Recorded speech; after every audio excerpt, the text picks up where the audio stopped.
I now declare the public hearing, no, sorry. Let me start over again. I now declare the Natrona County Board of County Commissioners meeting for Tuesday, August 17, 2021 to order, or I call it to order, excuse me. May we have a roll call, please? Commissioner Henry? Here. Commissioner Coffman? Here. Commissioner Mill? Here. And Commissioner North? Here. Chairman Bertoni? Here. Would you please stand and join me in the Pledge of Allegiance? Pledge allegiance to the flag of the United States of America and to the republic for which it stands, one nation, under God, indivisible, with liberty and justice for all.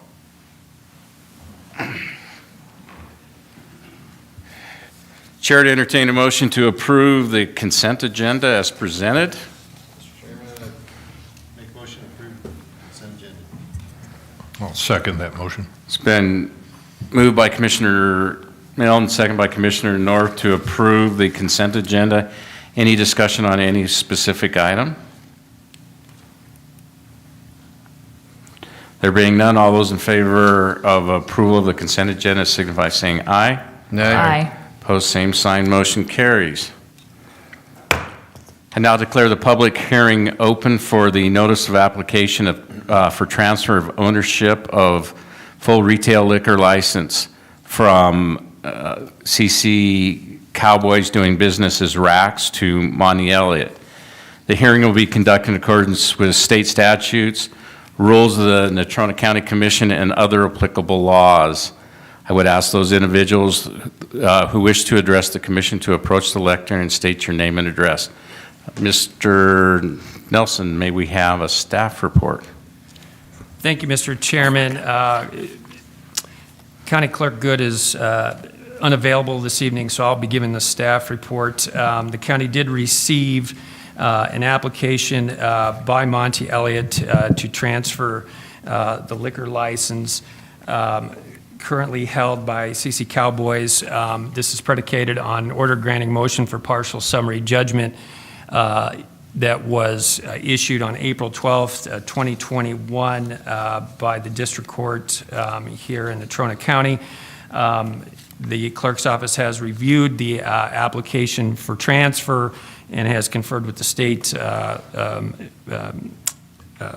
liquor division and is in agreement that is complete and appropriate to be transferred.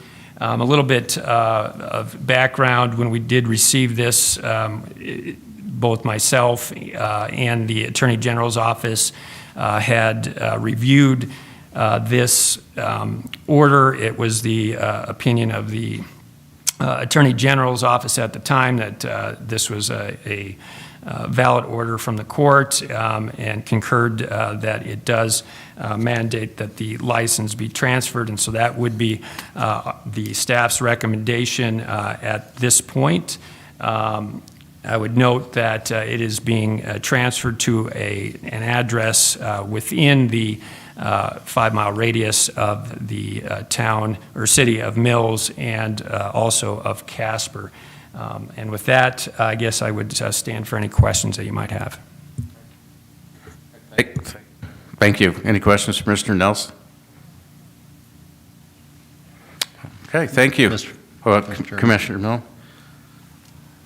Mr. County Attorney, to your knowledge, is this being transferred to another business where it'll be operated, or is it just being parked? Mr. Chairman, Commissioner Milne, it is my understanding from the application that it is being transferred to an address where it will be parked. Thank you. All right, any further questions? All right, at this time I'm going to ask those individuals who wish to speak in favor of the application for transfer of ownership of a full retail liquor license to approach the lectern. And I see we already have a gentleman. Good evening, sir. Good evening. My name is Steve Winship. I'm the attorney for Monty Elliott, the transferee in this case. Basically, what I see our function tonight being is simply to comply with the district court's order to actually transfer the liquor license that has been not only the liquor license, but many other aspects of RACS, the strip club, a lengthy litigation going back to 2008. This particular liquor license application, as Eric has indicated, has gone through a lot more scrutiny than I suggest most liquor license transfers have. We've had an attorney general opinion, we've had it reviewed, we've had Eric's office look at it, the liquor division. I believe that what we're doing then is primarily something that I would characterize as ministerial, but I would certainly enjoy any questions, concerns that you have about this license that will not be operated. It will hopefully be sold by my client down the road. It will not be sold to a strip club, I can assure you that. So, are any questions I can entertain? Any questions? I guess not. Thank you. All right, I'll just wait in reply or rebuttal to whatever is brought forward. Thank you. Okay, thank you. Anyone else wishing to speak in favor of the transfer? Anyone else wishing to speak in favor? Okay, there being none, at this time I'd ask those individuals who wish to speak in opposition to the transfer of ownership of the full retail liquor license. Good evening, Mr. Nakbar. Good evening.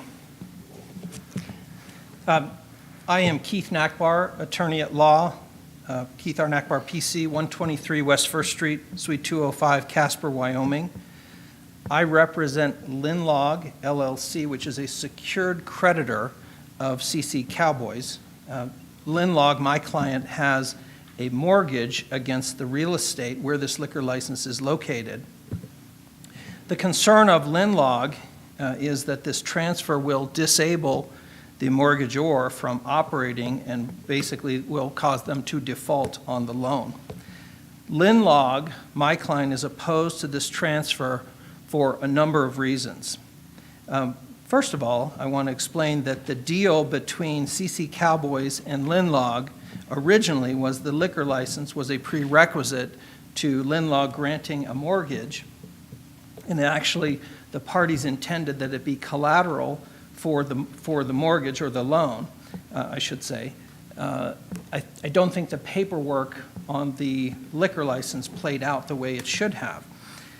We believe that this transaction is really that the applicant is asking you to sanction or approve is really a sham transaction arranged between Mr. Elliott and a woman named Arda Blake and John Blake in order to get Arda Blake out of a very messy lawsuit and to help Elliott avoid a statutory bar to the transfer to him. The lawsuit that Mr. Nelson mentioned is a lawsuit that is still pending in the 7th Judicial District Court.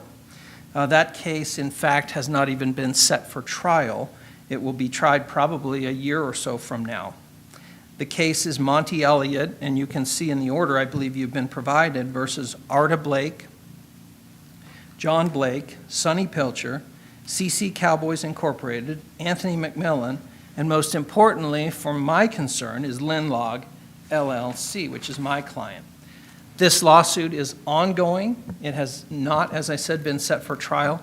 The thrust of this lawsuit is that Mr. Elliott has claimed from the very beginning that these parties fraudulently received property of Mr. Pilcher, and Mr. Elliott seeks to avoid or negate those alleged transfers. So it's a fraudulent transfer case. Essentially what they're saying, what Elliott has said all along, is that Pilcher or CC Cowboys transferred assets to these various people, including Arda Blake, the liquor license. And Elliott has argued from the beginning that Arda Blake didn't get the liquor license, that she didn't properly receive the asset of CC Cowboys. And I can fill you in. I didn't give each of you copies of all this because I didn't want to overwhelm you with legal pleadings, but I want to read just a few excerpts from the pleadings that Elliott and Arda Blake have filed in this case, 99562 in the 7th Judicial District. In Elliott's complaint, so in the transferee's complaint that he filed on June 22nd, 2015, at paragraph 10, he sued Arda Blake in that case, and he said, Pilcher did not receive reasonable equivalent value for the transfer of the Cowboy stock to defendant. So he's saying he didn't receive any consideration in exchange for the transfer, and the argument is it was a fraudulent transfer. And the prayer for relief in that same complaint says, Pilcher's transfer of the Cowboy stock be avoided. So he's asking the court to avoid this transfer. In Arda Blake's answer to that complaint, she says this is filed June 29, 2015. Defendant and John Blake did not pay any consideration for the purported transfer of shares in CC Cowboys. She says, in addition, prior to and since April 1, 2014, Sonny Pilcher has retained and exercised complete control of CC Cowboys Incorporated, rendering the purported transfer of shares an incomplete gift to defendant and John Blake. So in other words, Arda Blake is saying, look, I never received this stock or the interest asset of CC Cowboys. In other words, relevant to you is, I never received this liquor license. In the amended complaint that Mr. Elliott filed on December 14, 2018, Mr. Elliott says at paragraph 14, Pilcher did not receive reasonable equivalent value for the transfer of the Cowboy stock to defendant. In his prayer for relief, Mr. Elliott says he's asking the court that Pilcher's transfer of the Cowboy stock be avoided. Just a few more excerpts. In a motion for a partial summary judgment against defendant Arda Blake on January 11, 2021 is the date that was filed. Mr. Elliott says the situation presented by Pilcher's transfer of his interest in CC Cowboys to his sister and nephew is a textbook example of a fraudulent transfer. It goes on. The Blakes admit to having received Pilcher's ownership in CC Cowboys without having provided Pilcher any consideration. He goes on. In conclusion, the transfer of the stock renders defendants Blake liable for the remedies allowed under 3414-208. And he goes on to say, Blake's paid no consideration for CC Cowboys. Pilcher never disclosed any transfer of ownership in CC Cowboys. Pilcher has retained possession and control of CC Cowboys after his purported transfer. And so Elliott and Blake all along argued to the court that this asset of CC Cowboys wasn't legitimately transferred to Arda Blake. Now, because Arda Blake and Elliott made a deal to get Arda Blake out of this lawsuit, Arda says, I'll say that I'm transferring this liquor license to you, Mr. Elliott, if you get me out of this messy lawsuit. Now, the county attorney is relying on this order granting a motion for partial summary judgment, which was signed by Judge Forgey. If you look at that, if you actually read that order, you will see that it says at paragraph 2, Blake's did not provide any consideration. Paragraph 11, it's an incomplete gift. Paragraph 12, it says the transaction between CC Cowboys and Arda Blake is set aside. Now, Elliott, the transferee here, has a judgment against CC Cowboys from a different case, and also has a judgment against CC Cowboys in this case. So what the judge purports to do, based on what we believe is a misrepresentation of the law and the facts to the court, is he purports to set over to Elliott a liquor license that Arda Blake supposedly now magically has. And so it's our belief, based on all of the representations of both Elliott and Arda Blake, she never had the liquor license, so she can't transfer something that she never had. And that's according to Elliott's own arguments and Blake's own arguments. Now, if the law didn't prohibit it, Elliott might have been entitled to attach or levy on the liquor license. So in other words, Elliott has a judgment against CC Cowboys. What he'd like to do, he'd like to collect to turn that into some money. So he'd like to attach or levy on the liquor license. The problem is, Wyoming statute doesn't allow that. I should have forewarned you, you're going to have to wear your judge's hats a little bit for this argument that I'm making, and I apologize for that. If I may protest, just... What I've given you is Wyoming statute. This is right out of the alcoholic beverages statute, Wyoming statute 124604. And it says this: no license or permit shall be transferred or sold except as provided, and it talks about some other law, or subject to attachment, garnishment, or execution. So in other words, you can't execute on a liquor license. Now, why is that?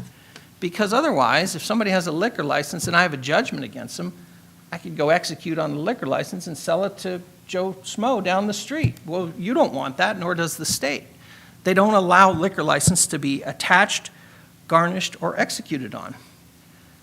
What these parties have arranged here between Elliott and Blake is a sham and an attempt by Elliott to work around this prohibition in 124604. They can't execute. Elliott cannot execute on the license. So what they said is, hey, well, let's make a little deal here, and we'll get Judge Forgey to sign off on it, where Arda, who both of us have argued all along didn't have this liquor license because any transfer to her was fraudulent according to all the pleadings they filed. She'll say that she's transferring the liquor license to Elliott. The only reason they've done that is to avoid this statute that prohibits any attachment, garnishment, or execution. Now, Arda, as I said, she wants out of this lawsuit. She doesn't want any part of it. So she'll say anything. It's essentially like a quitclaim deed. Hey, if I have it, you can have it, Mr. Elliott. The problem is, both parties have said all along she doesn't have the liquor license. Now, so Judge Forgey, who the county attorney wants to rely on, was presented with an order stipulated to by two parties. It resolves the claims between those two parties because Art is getting dismissed. Keep in mind, he doesn't investigate or check or verify what they're saying. He just assumes, hey, two parties have entered into agreement. Why would the court object? Sign off on it. If you look at that order, it says that the liquor license should be transferred pursuant to Wyoming Statute 34-14-208B. That's the second page that I gave you.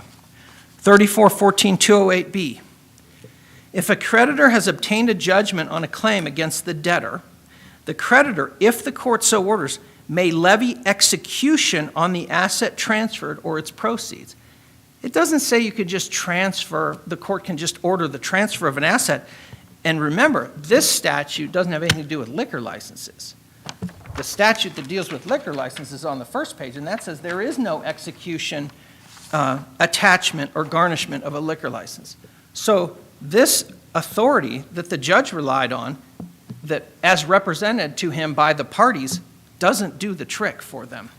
Now, you're going to say, well, gee, shouldn't you have made this argument to Judge Forgey? We weren't a party to that particular transaction. That was between two unrelated parties. But we are a member of the public, and we will be harmed by this transfer because without that liquor license, Linlog will not get paid its note. It will default and end up in a foreclosure. Here's something that I think is critically important. The judge entered a partial summary judgment order. What's important to understand is that is not a final order. Nobody can appeal from that order until this case is done. A summary judgment order is not appealable. You have to wait until the whole case is done before that can be appealed. Now, there's no doubt in my mind that CC Cowboys, our debtor, Linlog's debtor, will appeal that order, but they can't appeal it until the end of the case.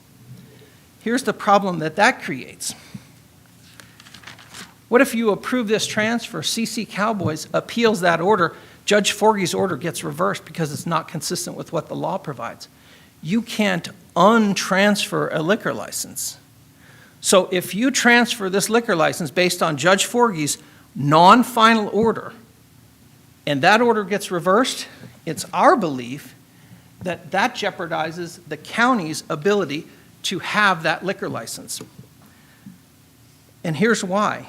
Because Section 6 of the liquor rules says that a license may be revoked for failure to comply with Wyoming statute. Furthermore, Wyoming Statute 12-7201 provides authority for the state to revoke a license where it's not being used consistent with state law. As I said, this is not a final order because it will be appealed. I have no doubt about that.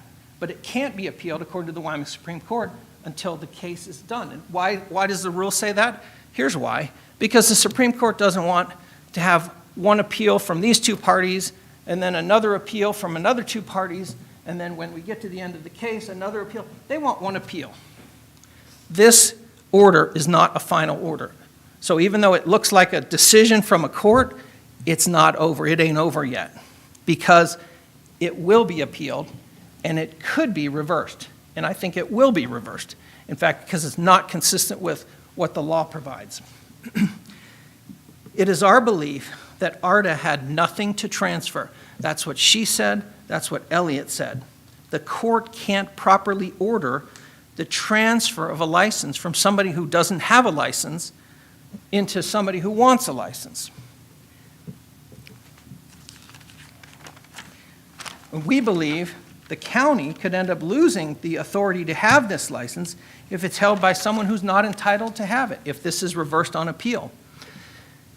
There's one more piece of evidence to show you that ARDA doesn't have this liquor license. So this order is really nothing more than words on paper.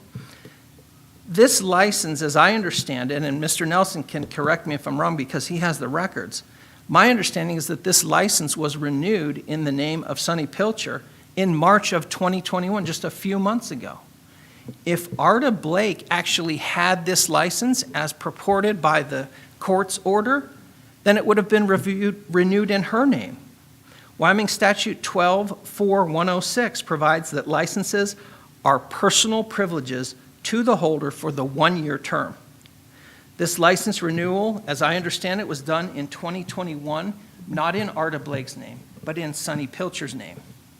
So for those reasons, and for the reason that this will seriously harm Linlog as CC Cowboys lender and mortgage holder, we would urge you to deny the request.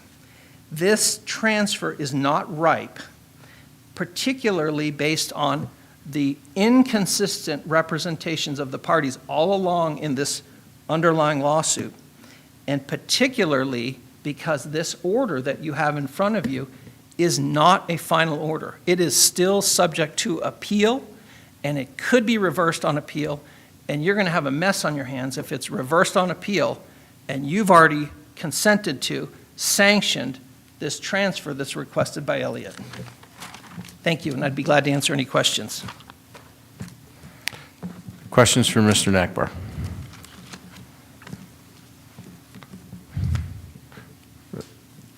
At this time, I guess not. Okay. Okay, Thank you very much. thank you. Do you want to go through the end of the public hearing first, or do you? Okay, anyone else wishing to speak in opposition? Good evening, Mr. Pilcher. A couple things that. Could we get your name and address for the I'm record, sorry. please, sir? Sonny Pilcher, 1136 South Walnut. Okay. A couple things that I want to say is, for one thing, in 2019, my sister refused to sign the liquor license. So the first time that license, and this is what happened, was she refused to sign the license. Tracy called down to the state, and the state shows nothing that John Blake or Arta Pilcher ever had anything to do with this liquor license, at all, not at all. So at that point, it goes back to that I still own the liquor license. So in 2019, the first time I applied for the license as a 100% stockholder of the Natrona County liquor license that we're talking about here. The other thing is that the first of this year, I received a letter from Clint Langer, my sister's attorney, and in that, he said that they would not be signing anything that had anything to do with CC Cowboys again. Now, all of a sudden, here we are in April, and they sign off a liquor license. So, I mean, those are kind of the two main things that I wanted to say, is that if you look, I'm a 100% stockholder. And that happened because my nephew never finished the paperwork. He never finished the paperwork with the corporation. They are not affiliated with this whatsoever. And so I don't know that this is going on, that they're transferring a liquor license, because it only takes two. And so nobody lets me know that they're trying to transfer a license. All of a sudden, I get the notice that the license is being transferred. So I didn't understand that anyway, but that's what I've got to say, is that my sister never owned the liquor license or was ever on CC Cowboys Corporation legally.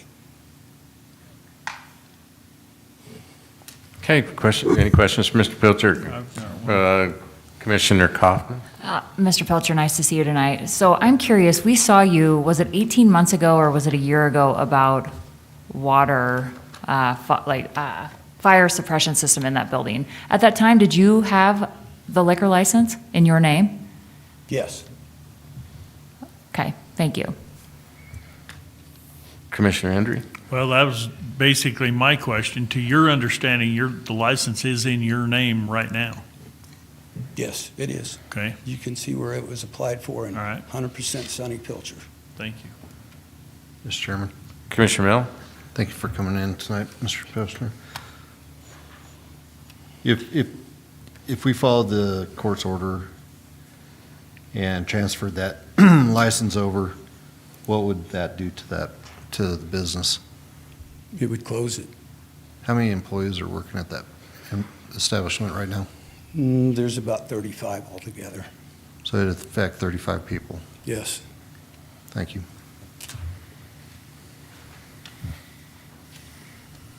Other questions? Thank you, Mr. Pilcher. Thank you. Anyone else wishing to speak in opposition? Okay, there being no others to speak for or against, I now declare the public hearing closed. Mr. Chairman. Excuse me, would it be possible to allow me a brief rebuttal so that I can assure that the board that you're not being turned into a court, as appears to be the motives on the other side? Good. Sure. Thank you. Yeah, we'll give, to be fair, we'll allow Mr. Nakbar a rebuttal also. You know, first, I want to make it clear, I think Mr. Pilcher is mistaken. The retail liquor license is owned by CC Cowboys, Inc., not by him. That's who it's been issued to. The shareholders in CC Cowboys, Inc. are Mr. Pilcher's nephew and sister. They own CC Cowboys, Inc. They became the owner of that because Mr. Pilcher was going to federal prison for various tax-related fraud, and he needed to transfer assets. None of those assets ended up showing up in his bankruptcy petition that he files from federal court. As a result, that because of this and other things that he didn't disclose, his bankruptcy was thrown out as a fraud. And it just continues throughout. And so I bring this up because I see, I'm doing my best to avoid having this board turn into the courtroom. That is what I heard Lindlog's attorney trying to do. He says to this board, that order is just words on a piece of paper. In other words, he's asking you to disobey a court order. Boy, does that have constitutional implications. What we heard was a collateral attack on a state court judgment. And he's trying to turn you into an appellate court. I don't think that's why you chose to run for election. And we could be here all night trying to bring you up to speed in the same manner that Judge Forgey has. But what I do want to say is, why was Lindlog, that is Mr. Nakbar, silent when this motion for partial summary judgment was presented to Judge Forgey? Mr. Nakbar, Mr. Pilcher, all of them were served with the motion for partial summary judgment. They had the opportunity to come in and raise these same arguments that they are now belatedly putting in front of you and hoping that you will second guess a district court judge. I think I was very surprised that we would see that sort of desperation tactic. But you have to understand, Lindlog's role in this is that is the silent financial partner of Mr. Pilcher. That's why they're being sued, is because many of the assets that Mr. Pilcher claims that he no longer has have ended up in Lindlog's hands. And so that still continues on. Finally, they're saying the parade of horribles.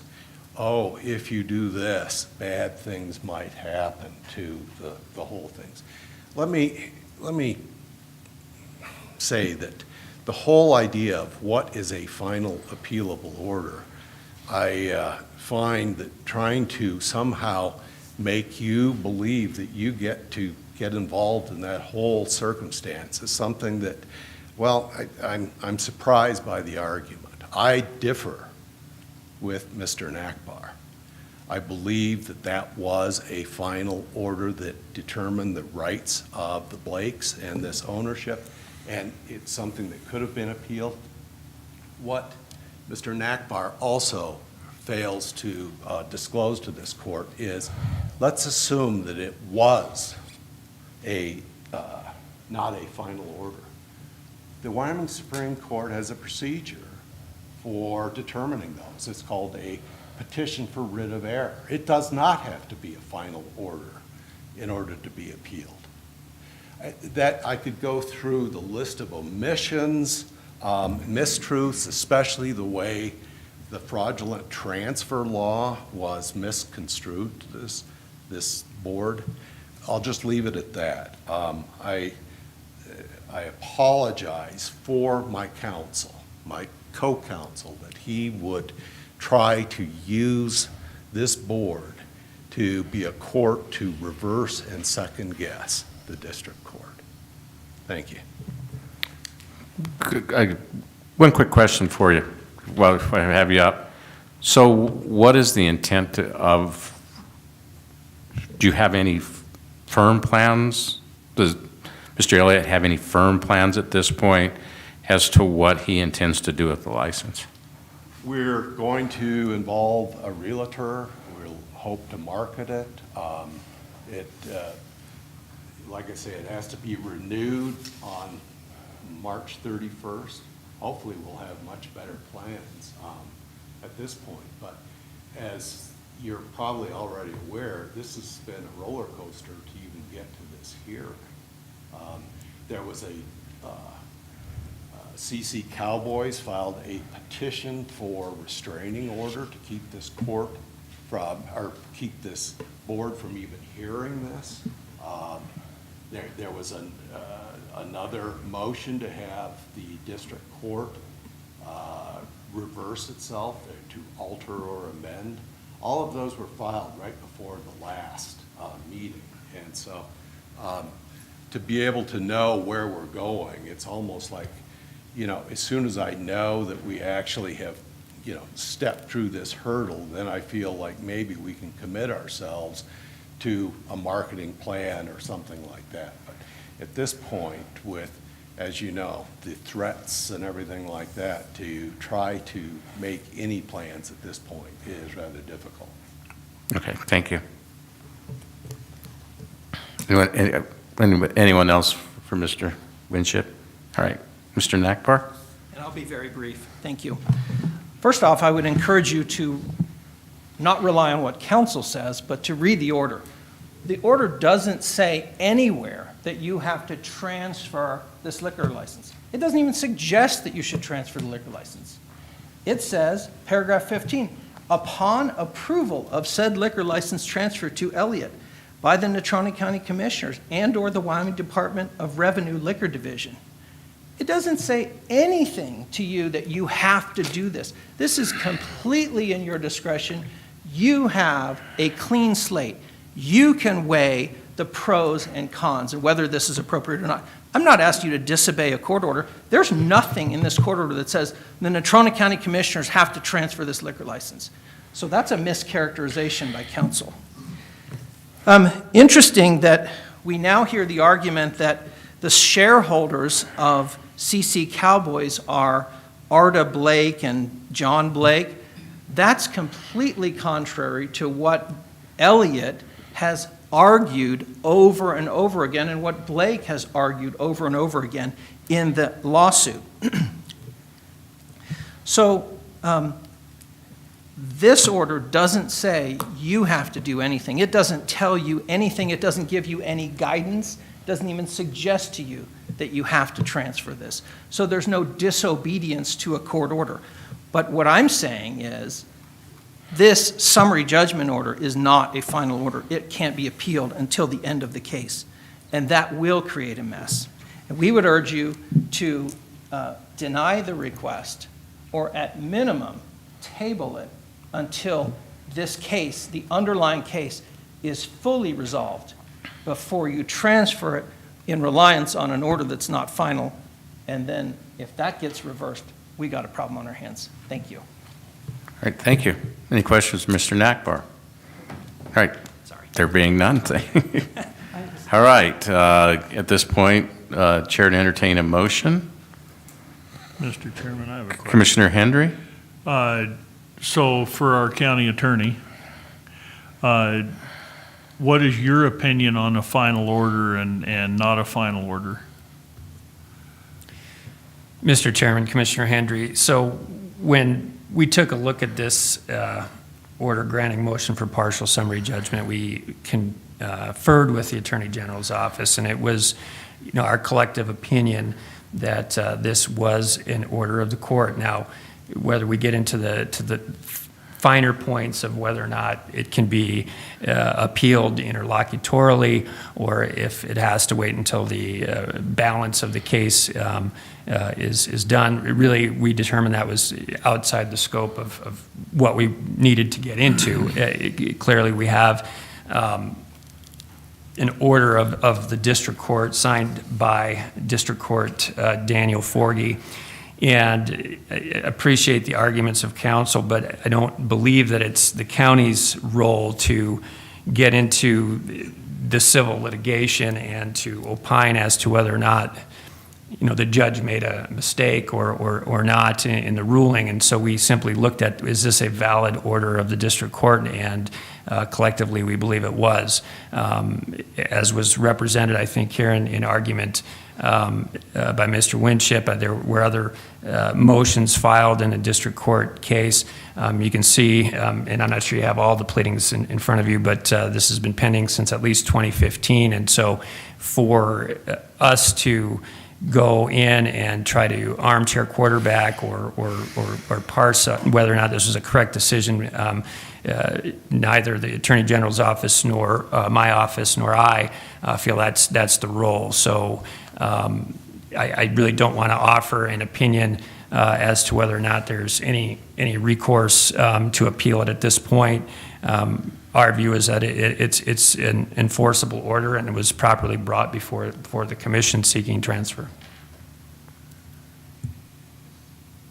Mr. Chairman, Okay. Commissioner Mill? if I can also ask Sure. the attorney a question, please. So, not knowing who knows what, owns what, who, what, whatever. Not here to split the baby or anything like that.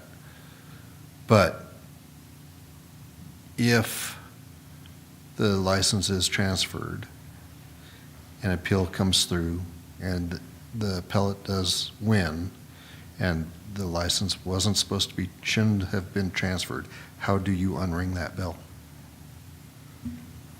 Mr. Chairman, Commissioner Mills, so trying to think that through here. In this case, there was a purported transfer. There were, County Clerk Good is not present. She could speak to the history better, but I guess I don't share the opinion that we couldn't unwind it. When you look at the court order that was provided, basically the underlying transactions were unwound by the court. Now, whether that was through stipulation of the parties or not, it was signed off and incorporated as part of the district court judge's order. So, I do think that at the end of the day, hypothetically, if this were to be appealed, that this order was to be reversed, I do think there would be a mechanism forward for the county to basically unravel or reverse that transfer. Even if a third party had purchased the license and it had been transferred since? Yeah, Mr. Chairman, Commissioner Mill, I think so. I think that, there would have to be some, they would take it subject to the pending, litigation, and so they would have to take it subject to that notice or constructive notice. So I guess the flip side of it, then if you wanted to wait until this case had run its course, I think it was represented that this, under the rest of the district court case, may not go to trial for a year. You could probably tack on 6 to 8 months for an appeal. So you're looking at potentially tabling it for, a year and a half to 2 years.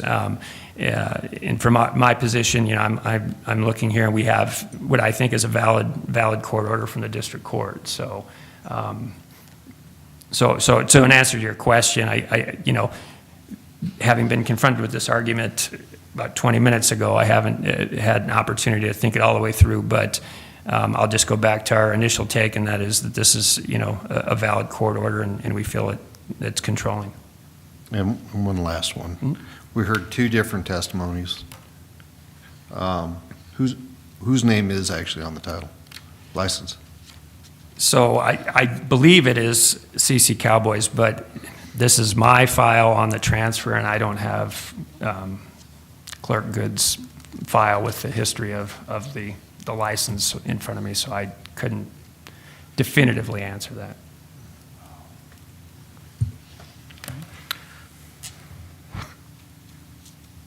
Other questions? Question? Well, Mr. Commissioner Chairman, Henry? in view of the testimony that we've heard tonight about this, and because potentially granting this license to be switched over to another name, it will close a business here in town. And I'm not sure I like that, no matter what business it is. And it hires quite a few people that we heard. So it is my opinion that we really need to wait until all this dust settles. So I would move to table, Mr. Chairman. It's been moved to, Indefinitely, or at least until the court order, Yeah. the court cases have been adjudicated. Is there a second to the motion? Commissioner Kaufman? I'll second for discussion. Okay, it's been moved by Commissioner, Oh, there's no discussion. well, I'm going to get a point of order out in, which is, this has been moved by Commissioner Hendry, second by Commissioner Kaufman to table. I exercise a point of order, or can't remember what that's called. I think it's point of order. In this particular case, is a denial of the transfer a more appropriate thing because we have no idea?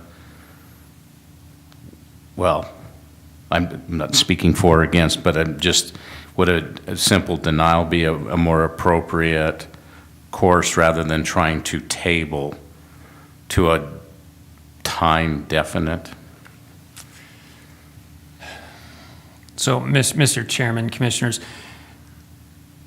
yeah, I'm not sure it would be more appropriate. I guess, kind of thinking out loud here, you know, tabling it indefinitely gives me a little bit of heartburn.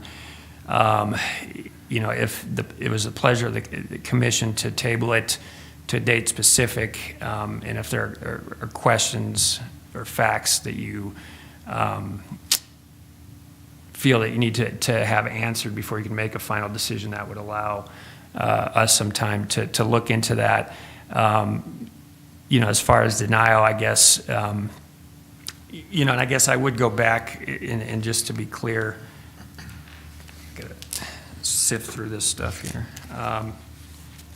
You know, the order does say, upon the approval of said liquor license transfer to Elliott by the Natrona County Commissioners and/or the Wyoming Department of Revenue Liquor Division, and the transfer of said liquor license to Elliott or his assignee, all other claims against Blake are hereby dismissed with prejudice, and Blake's are dismissed as parties to this action.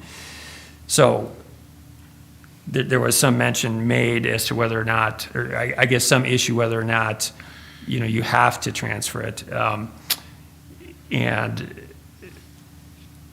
if you're going to deny it, I mean, it does seem to conflict with the order directing it to be transferred. But again, you're the licensing body, so I'm struggling with how to answer whether denying is more appropriate than tabling. And I was just looking at a time issue, tabling until a year and a half or whatever seems excessive. Yes. Mr. Chairman, so the things I want to answer is, I would like to know whose name it is in now, and Clerk Good is not here, so that's one question. So, and the second would be, does the order say we have to transfer it? So it's created a little bit of doubt in my mind. So those are the questions I want answered before we rule. That's why I would support tabling. I'm not necessarily advocating for 18 months. I would, even if it's in 2 weeks at our next meeting, I want to know more answers than I can tell based on what's happening here tonight.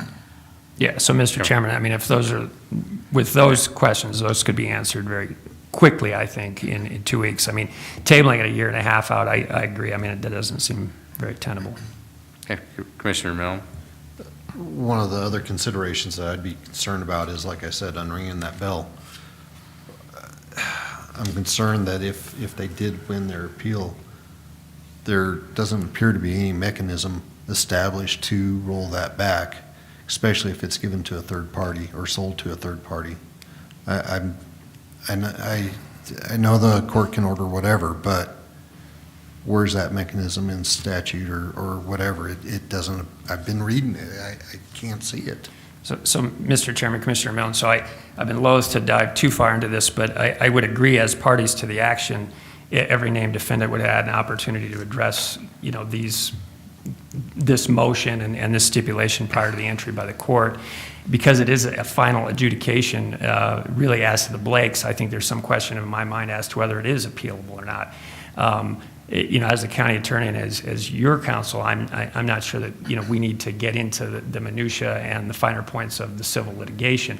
Those are not points that I was prepared to opine on and dive into tonight, but they have been raised. And if those are points that you feel are pertinent to have more information on, then I would respectfully request that we table it for at least one meeting so that we can dive a little bit further into that.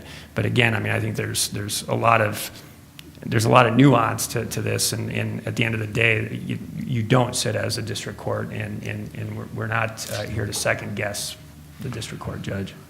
Mr. Chairman. Commissioner North? Mr. Nakbar, did you say that you did have an appeal to the 7th District? Did you say you filed an appeal to the 7th District Court? Mr. Chairman, Commissioner North, no, I did not say that. What I said is that CC Cowboys, which is different than me, Okay. I represent Linlog. We're not a party to this stipulation. We really probably can't appeal that. CC Cowboys certainly could appeal it at the end of the case. That's the point I was making. After the whole case is over. So there has not been an appeal filed? There is no appeal pending. No. My point was, nobody, I believe, and very confidently, no one can appeal this until the whole case is over. Then the Supreme Court gets one set of appeals and they decide all the issues. They don't allow piecemeal appeals. Okay. Hopefully that answers your question. Thank you. Okay, so I just, as under our rules, we're not here to debate the motion. I was just simply asking whether it was an appropriate motion. So as there, Mr. Chairman. The motion is non-debatable, Commissioner Hendry? In view of what our county attorney said, and we'll have our clerk back here, I would say that we postpone it for 1 month, so the second meeting in September, which is going to end up being on the Monday. September 21st? Oh, excuse me, the 20th. September 20th, we changed that meeting to the 20th. Correct. So it would be tabled until September 20th, if that's all right with the second. That'd give you sufficient time. That's, the reason we're moving it to Monday is because of Waco, Commissioner Right. Hendry, so you're still advocating to move it to the 20th, Correct. okay? Is that all right? Is that a Yeah, meeting? second. Okay. As the motion is non-debatable, all those in favor of the motion signify by saying aye. Aye. Opposed, same sign. Motion carries. Okay. We'll move on to our next item.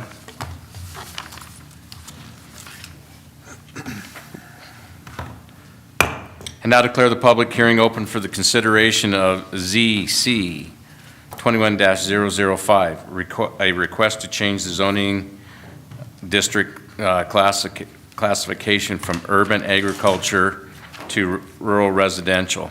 The hearing will be conducted in accordance with state statutes, rules of the Natrona County Commission, and other applicable laws.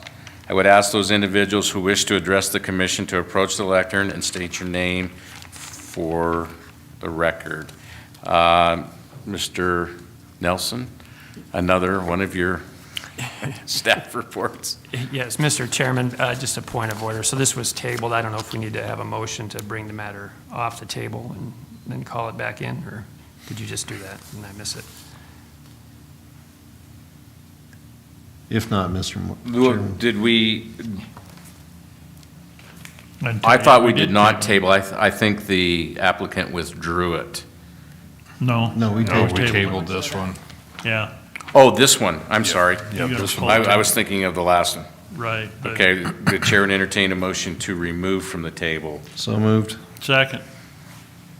Okay, now I declare the public hearing open for the consideration of ZC 21-005, a request to change the zoning district classification from urban agriculture to rural residential. The hearing will be conducted in accordance with state statutes, rules of the Natrona County Commission, and other applicable laws. I would ask those individuals who wish to address the commission to approach the lectern and state your name and address for the record. Mr. Nelson, may we have a staff report? Yes, thank you, Mr. Chairman. Commissioners, as you recall, I did make a full presentation at the last commission meeting when this was heard, and there were a couple of questions that prompted you all to table this matter. One had to do with the ability of the county to regulate lots 35 acres or larger. I was able to confirm that that comes under an administrative procedure. Statutorily, we cannot regulate the subdivision of land into lots greater than 35 acres or 35 acres or greater, provided that there can be no more than 10 per tract of land. The other two main questions had to do with the Hartford airfield and the means of ingress and egress to the land to be zoned. There is a representative of the applicant here tonight, and so, Mr. Chairman, I think that he would be the best position to answer any questions you might have regarding the application. All right, thank you. Any questions for Mr. Nelson before we? Okay, great. At this time, I'd ask those individuals who wish to speak in favor of ZC 21-005 to approach the lectern. Good evening, sir. Good evening. My name is Justin Stearns with WLC Engineering and Surveying, and we represent the owner of the land under consideration for the rezone. And as he said, it was tabled last week with some questions, so I'm just here to answer any questions, hopefully, that you may have on that. Okay, Mr. Chairman. Commissioner Milne. Yes, thanks for coming in tonight. Yeah. One of my main concerns, especially with the fires that we've experienced around the area, right, is ingress and egress of the proposed subdivision. Mhm. If it's developed in the future, what are their plans to address that? How are they coming in? Is So- it off Coal Creek, or are they coming off? The main access would be off of where West Winds Road comes across the interstate, the new interchange right there. The same property owner owns all that land right on the end there. And so the plan would be to bring a platted right-of-way in through their lands to this land under consideration. There would be a small section of state land that an easement would have to be applied for to get the road through there. And there's no concern or worry with Hartford Airfield? Not that I'm aware of at this time. We haven't really got into the details of platting and of how the lots would lay out, that kind of thing. Okay. So any setbacks that may be required by that airstrip would be addressed at that time. Okay, thank you. Commissioner Kaufman, and then Commissioner Hendry. So I'm curious what would be the intention of the applicant. So one is the zone change, which is why we're here Yeah. tonight, but I think when the subdivision comes up, which I'm assuming it might, that we're going to have a whole lot more questions. So do you have any idea on a timeline of when the applicant would potentially come back and say, this is where we want to go with this? As far as a definite timeline, I don't. If the zone change were to happen, we would then go into the platting with the kind of size of lots they want to use.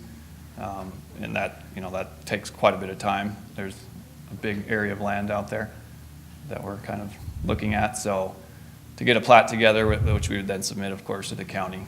So this is going to be a little out of order because you haven't yet applied for the subdivision piece, but sewer, water, is that going to be city stuff? Is that? Not at this time, no. It's, I believe on the zone application, we indicated septic and wells. On each individual? Yeah. Okay. And there would be extensive studies, making sure groundwater and everything that needs to go into that, but Okay. yeah, the city doesn't really want it. Okay, thank you. I guess I was Commissioner next, Hendry. You answered the question on access, and so you're not going to go near Hartford. You'd go on by and then come in from the top.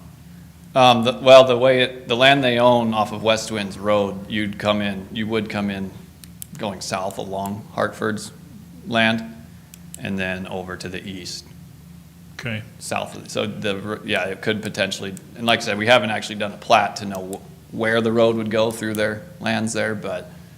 Well, that was one of my concerns, is because of that Hartford airport, we do not have a specific buffer around that, but we do need to have one. Yeah. If somebody builds a house there and a plane close to this property is going to be 300 foot above the ground coming into Hartford. So those people that buy that need to know that.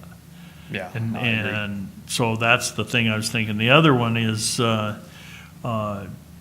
any plans that you know of to deal with Hartford and the people that own that airport to see about making maybe airplane-type property right next to it? Not that I'm aware of at this time. We haven't really got far enough along in the process to where we'd approach them. Okay. My main concern was the access. Commissioner North? Are there any parcels that are within this entire area that are already developed or already sold off to other entities? There's two, I guess, and I can't remember off the top of my head, that the landowner owns two pieces right now that he's in partnership with someone else. Each one has a different partner. Do you know? But they're not, I don't know if it was on the rezone. But the Wyoming Land Acquisition Partners owns both. Okay, do you know what size those lots are? They're not platted lots, they're just large tracts of land. I think one of them's, I think the total is 5,500 acres that they own out there. Okay, but all the landowners out there are aware that this is trying to be rezoned at this time in that area? Yeah, the landowners of the land under consideration. Yes. Which is just the, Okay, yeah, all right. Yeah, I they're just want parts. to make sure you didn't have anybody else that I were see it, yeah, that there was inside. already Yeah, smaller lots. that was going to get rezoned, so. Yeah, no, there's nothing, and there's nothing developed out there in this land of question. There's a bunch of pipelines and easements that, Okay. Mr. Yeah. Chairman. Excuse me. Mr. Nelson? Yes, just Commissioner North, there are two tracks. One is 746.9 acres. The other is 4,446.8 acres, those on the application. And notice was sent to all the surrounding landowners, and no responses were received.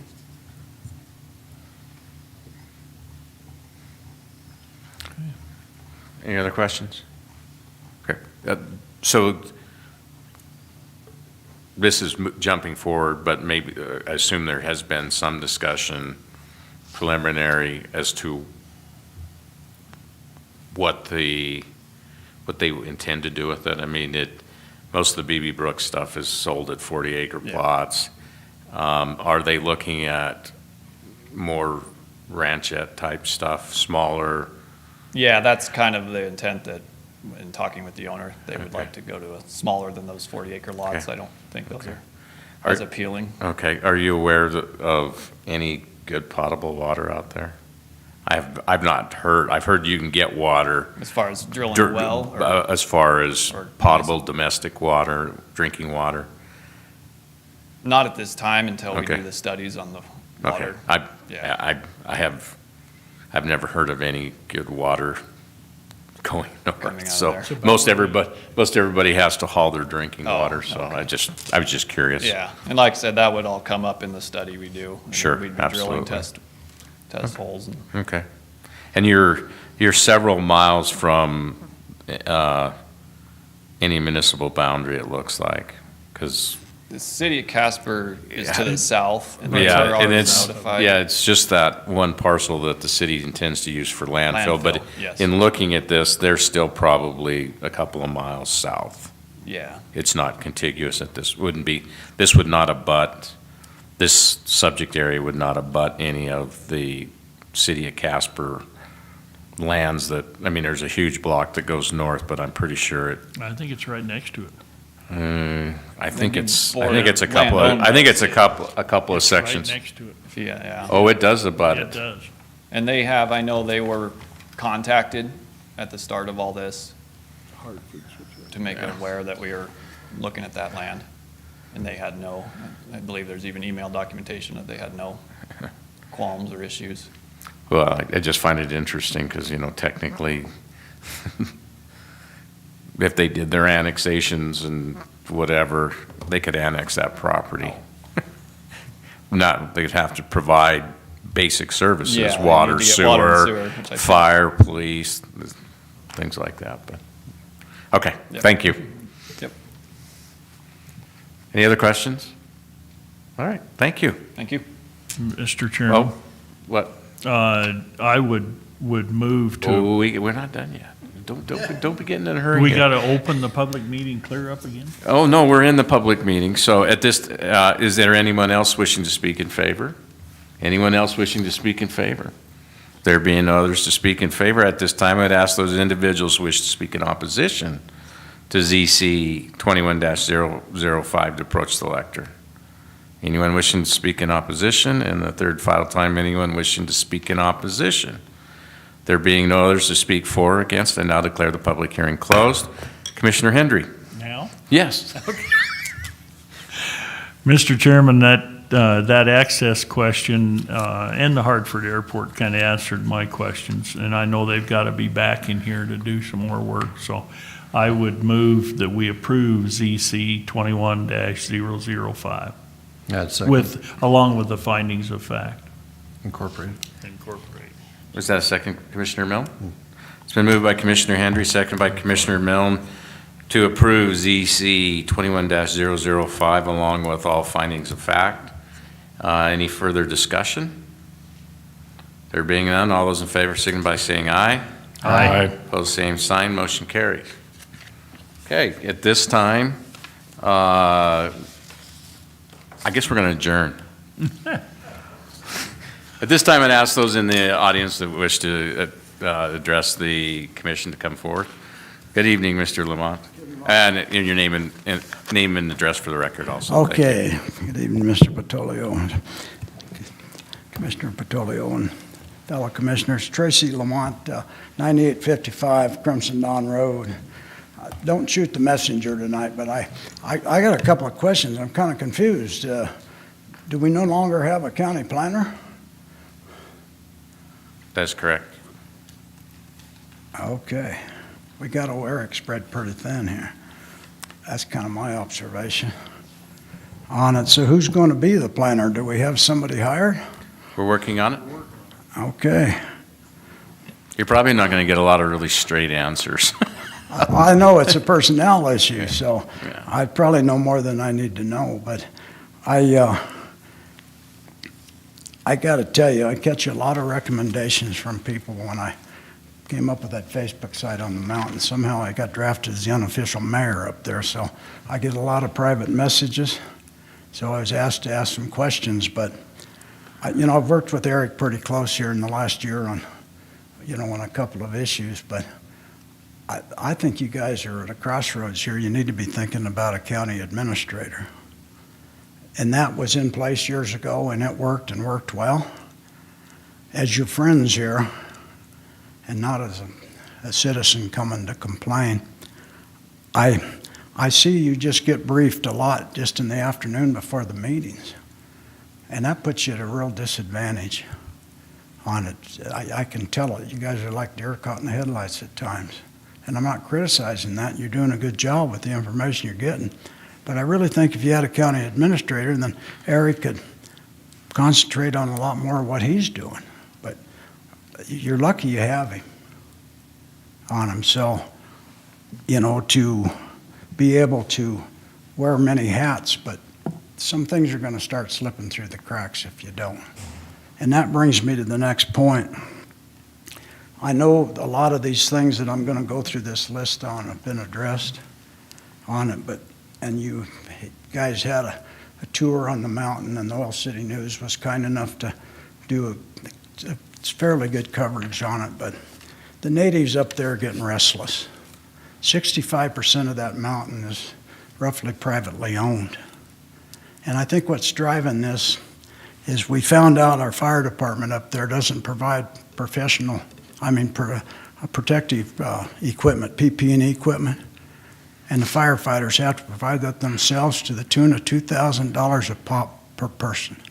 Can you imagine going home and asking your spouses, hey, I need $2,000 so I can go buy my protective devices, all my PPE, and that includes the boots, the hat, everything for wildland firefighting purposes.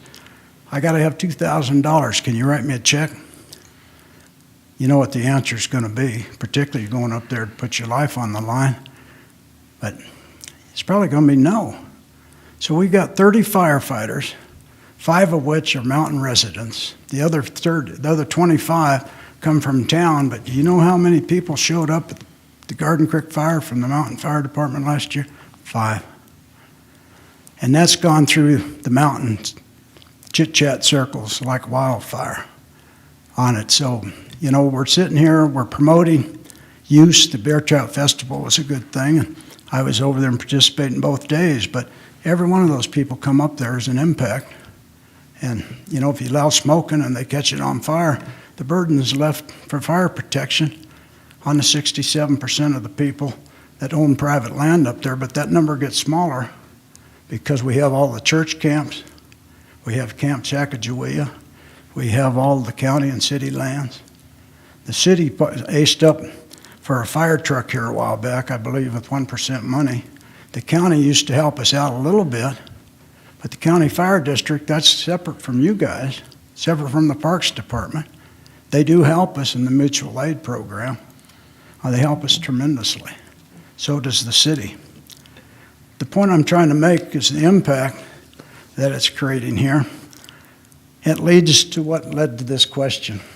I've been asked a question on the Casper Mountain Landowners Association side, if anyone else finds it troubling as to the extreme losses due to the recent demolishing or outright removal of the following county or mountain county parks assets and park use facilities. Number 1, the loss of the bulk water fill station. That's a major concern to the people that were using that. On it, they had a lot of cisterns on that mountain because that's the primary water source. And every one of the storage tanks for the water systems provides water for the fire department if needed. The loss of the water stations at Bear Trap Park, the loss of the water stations at Deer Haven Park. That's the 2 biggest single issues. Without water in all the campgrounds, I think there's some people that might suggest we move out the fire rings and the picnic tables and the garbage cans and just get the hell out of the park business, because that's all that's left right now. Moving on here, the loss of the Crimson Dawn Caretakers Home and Service Building. The loss of the Crimson Dawn 12,000-gallon fire prevention tank. The loss of the Trail Center and the multi-purpose lodge. I think there's way too much focus on that lodge looking at it for skiers. It's a multi-purpose facility. It's a community hall up there on it. And, it's had a lot of support from the get-go, but a lot of people question why that thing got tore down on it, a lot. The loss of the bear trap shelters, all 3 of them. It's good that we took them down, but, hopefully we get something put back up of equal size. And, I'm concerned, I haven't seen the plans for the lean-tos that are proposed, but if they're not the same square footage, we've lost. If there's only going to be 2 rather than 3, we've lost that much more. The loss of the use of Jackson Canyon Road west of Micro Tower on it. We gained part of it back in the Mountain Acre subdivision, but that needs to be a safety escape route off the top of the mountain. We almost lost the road when we had 2 inches of rainfall in 30 minutes. I didn't encourage any of you to park up adjacent to the cones on the state highway and take a look at that. It's going to scare you to death. That road wiped out. We only had one place to come back, and that's Circle Drive, and we don't even have the easements for that. The county doesn't in total. So that's a major issue on it, but we need to get that road opened back up. It doesn't have to be a maintained county road. It can be just like the red grade up here, County Road 105 on it, but it needs to be improved for it's passable to get vehicles off of there and fire trucks up there. On it, the planned loss of the commercial kitchen. I really have a bee under my bonnet for that one. That's a multi-purpose facility. I think you've all been sold a bill of goods. That mold wasn't that bad in that building. It could have been corrected. That building could have been saved. You're going to build right back on top of what you've been led to believe there's an underground stream under there. I hope we're going to do soil testing to prove that. Maybe the water line was leaking. There was no drain tile put around the foundation of that building. That could have been saved. I know we're going about it right. I have all the confidence in Lyle and the scoping commission, but that thing's going to be a white elephant right out of the chutes without a commercial kitchen in it. And, you know, I'm hearing that more and more all the time. But he goes on to say, what do you suspect we will lose next? Ironically, nothing has been replaced as of this date other than a non-functioning temporary skid building. And I know that got put in there late last year on it, but it's still not functional, is it? It's functional now. Is it functional? That's good on it. But please don't shoot the messenger. I'm not here to bitch. I'm just here to deliver on them. But as the old saying goes, if we snooze, we lose on it. So with that said, I think you're going to be hearing from some more people come in. But there's over, I can't remember how many comments here. There's 13 pages of 50 comments that came back, and they're not pretty on them. So I know that you've all inherited a mess. We've had such a rollover of people, and I'm talking about every one of you up here.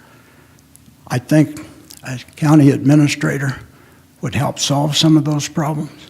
He could keep on top of it. We've got Mike Hagler spread pretty thin wearing two hats. He's got an assistant now on him, but I think from a landowner's point of view, there's a lot of people asking a lot of questions, plus there's some recreationalists. The site, when I set that up, I look at every taxpayer in this county as a stakeholder in Casper Mountain properties up there, be it BLM ground, be it state ground, be it county or city on it. And we get a lot of recreationalists that talk on that. And I encourage all of them, if you don't want to use your own name, use your maiden name or your mother's maiden name and your middle name, and pay attention to what's going on. Jim's on there. I know he's on there. Paul, you're not a big Facebook fan, but you know, check in once in a while and you can see what's happening. I just, you know, thank you for your time. Does that make sense? Yes. On them. So where are we, I guess, on the lodge? Are we moving forward? Yes. That's a good deal.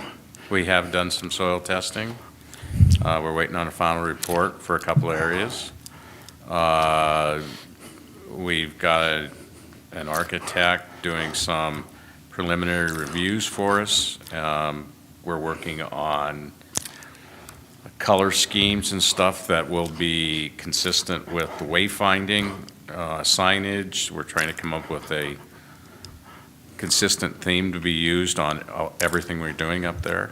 So we're moving forward at a glacial pace, but. So what about the shelters? When I looked at the number you had there, that was only about $25,000 a piece. That's not going to build much of a shelter. Did I read that wrong, or is the paper wrong? We got some quotes that they could be built for $25,000 a piece. Well, I don't even know how much cement you're going to be able to put under that. And looking at a building we're planning on building ourselves right now, but we're still working through that. We've got some stuff we're working on there. Okay, that's good. And then, so we're looking at the temporary facility for the skiers this winter again? Yes, and it'll be operational. So the water system is functional now, where it wasn't last year. The one thing I'm not buying here, okay, we got Hogadon sitting over there serving a whole lot of people off of one well. So if they can meet the EPA requirements, the county can meet them to put it back into the system again on the picnic areas and get our bulk full station back up. I'm not buying that one. I'm not at all. I think that's been an excuse. I do have one last thing, Paul. It's a good thing. It's Gary Hazen, our former coroner. He's the caretaker for both Camp Wyoba and the Lions Camp now. Wyoba's moving a building. Dave Scriven is involved with it, the engineer, and they dug out a foundation. They ended up with 100 dump trucks, 10-yard dump trucks of filled dirt. They had nowhere to go with it, so Gary got the Lions Club to allow them to store it temporarily on the southeast corner. It's right up on the parks ground where the Lions Camp lease runs into Bear Trap. And I think Casper Mountain Park might be part of that. It's past that on it. But there's, and And Dave jumped right on that because we put it on our mountain landowner site. And you guys need fill, I understand, for the new parking lot, expansion possibly. Something happened here on them, but that'd be a win-win for all of you. They need to get it off the Lions Camp property, and it's really good fill dirt. And I think Dave is on top of that, or pass that along to Hagler to get a hold of. We got the phone number to him, and so that could help in the cause here a little bit. Other than that, thank you for your time. All right, thank you. Any questions for Mr. Lamont? All right, there being none, anyone else wishing to address the commission? There being none, I would ask for commissioners' comments. Commissioner North.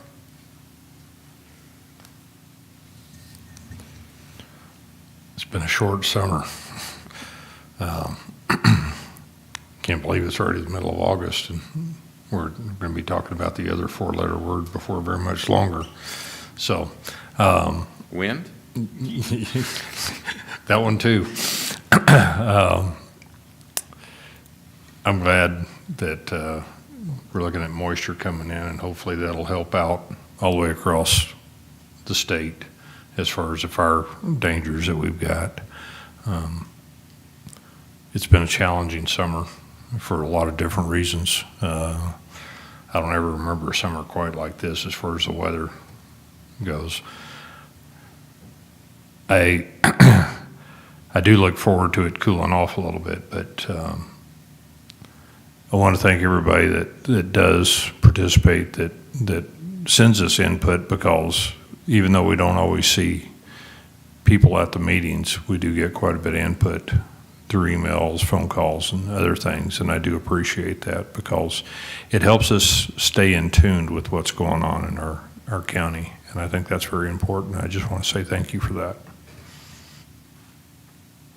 Okay. Commissioner Kaufman. Mr. Chairman, I have nothing tonight. Thank you. Okay. Commissioner Milne.